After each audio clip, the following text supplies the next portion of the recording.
नमस्कार दोस्तों, मैं हूँ प्रकाश और मेरे चैनल पे आपका बहुत बहुत स्वागत है। आज हम ऐसे विषय पर बात करेंगे जिस पर बहुत कम लोग गंभीरता से सोचते हैं। अक्सर जब आदिवासियों की बात होती है तो कुछ लोग उन्हें पिछड़ा समझते हैं, कुछ उन्हें विकास विरोधी कहते हैं और कई बार उन्हें नक्सलवाद का नाम दिया जाता है।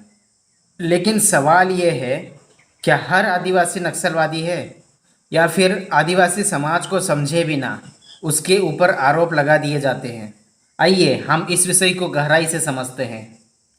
आदिवासी कौन है?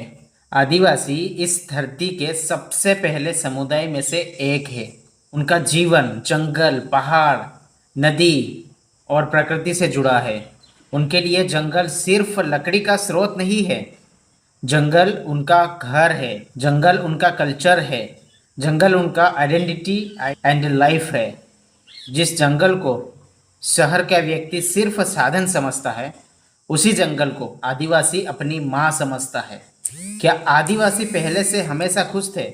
बहुत से आदिवासी समुदाय सीमित संसाधनों में भी खुश थे, जीवित थे।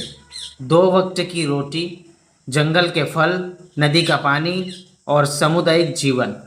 उनकी खुशियाँ महंगी गाड़ियों, बड़े बड़े मॉल और ऊंची इमारतों से नहीं थी। उनकी खुशियाँ रिश्तों में थी, उनकी खुशियाँ प्रकृति में थी, उनकी खुशियाँ इस तरीके से स्वतंत्रता से जीवित जीवन जी रहे थे, उसमें अपनी खुशियाँ देखते थे। आज जिसे आधुनिक दुनिया समझते हैं, मिनिमल लाइफ स्टाइल, वह जीवन आदिवासी सदियों से जी रहे हैं। फिर समस्या कहाँ से शुरू हुई? समस्या तब शुरू हुई जब विकास के नाम पर कई जगहों पर जंगलों को सिर्फ साधन समझा जाने लगा। खनन, बड़े प्रोडक्ट, उद्योग और आर्थिक विस्तार के लिए लाखों पेड़ काटे गए। कई स्थानों पर आदिवासी समुदाय को विस्थापन का सामना करना पड़ा। कुछ लोगों को लगा कि शहर की चमक ही असली विकास है।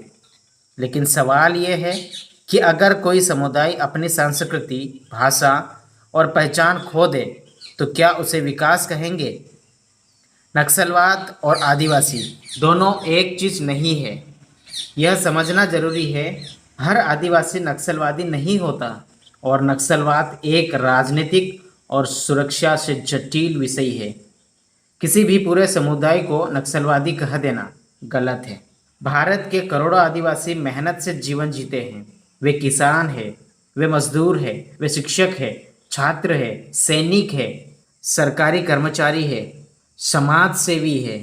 इसलिए किसी पूरे समुदाय को एक ही पहचान में बांध देना न्याय संगत नहीं है। असली लड़ाई क्या है? असली लड़ाई जंगल और शहर की नहीं है। असली लड़ाई लालच और संतुलन की है। जब ग्रीड बढ़ता है तो प्रकृति कमज़ोर होती है। जब सिर्फ प्रॉफिट देखा जाता है तो पर्यावरण को नुकसान होता है। जब सिर्फ पैसा लक्ष्य बन जाता है तो इंसान प्रकृति से दूर हो जाता है। यही कारण है कि आज दुनिया क्लाइमेट चेंज, ग्लोबल वार्मिंग और पोल्यूशन जैसी समस्याओं से जूझ रही है।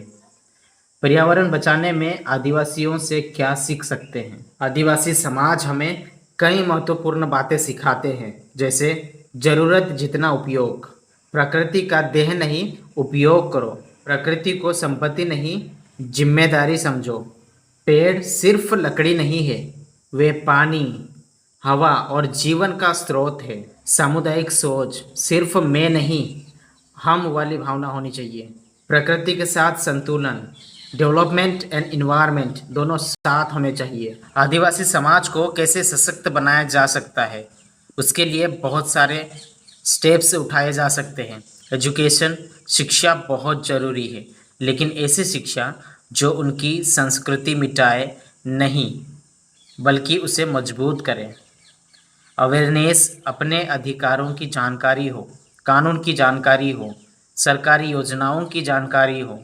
डिजिटल लिटरेसी, आज के समय में मोबाइल और इंटरनेट की समझ भी ज़रूरी है। इकोनॉमिक एम्पावरमेंट, वन उत्पादन, हस्तशिल्प और स्थानीय व्यवस्थाओं को बढ़ावा मिलना चाहिए। समाज को क्या समझाना होगा? हमें किसी भी समुदाय को समझे बिना किसी के बारे में निष्कर्ष नहीं निकालना चाहिए। सोशल मीडिया पर दिखाई देने वाली हर बात सच नहीं होती। कई बार नैरेटिव बनाया जाता है, कई बार लोगों को एक दूसरे के खिलाफ खड़ा किया जाता है। इसलिए ज़रूरी है कि हम ग्राउंड रियलिटी को समझें। सबसे बड़ा सवाल ये है, क्या विकास का मतलब सिर्फ बड़ी इमारतें हैं? क्या विकास का मतलब सिर्फ जीडीपी है?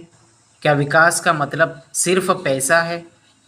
या फिर विकास का मतलब यह भी है कि जंगल बचे रहे, नदी साफ रहे, आदिवासी समुदाय सम्मान के साथ जी सके और आने वाली पीढ़ियां स्वच्छ पर्यावरण पा सके?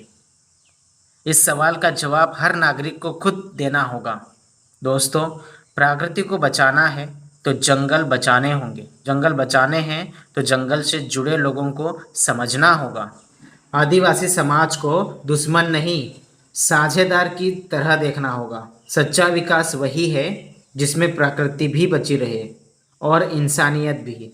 याद रखिए, धरती हमें पूर्वजों से विरासत में नहीं मिली, बल्कि हमने इस आने वाली पीढ़ियों से उधार लिया है। अगर यह संदेश आपको महत्वपूर्ण लगा हो तो वीडियो को शेयर करें, ताकि पर्यावरण, आदिवासी समाज और संतुलित विकास पर एक सकारात्मक चर्चा शुरू हो सके। जो भी आदिवासी है, इस वीडियो को ज़रूर शेयर करें और चैनल को सब्सक्राइब ज़रूर करें। जय आदिवासी।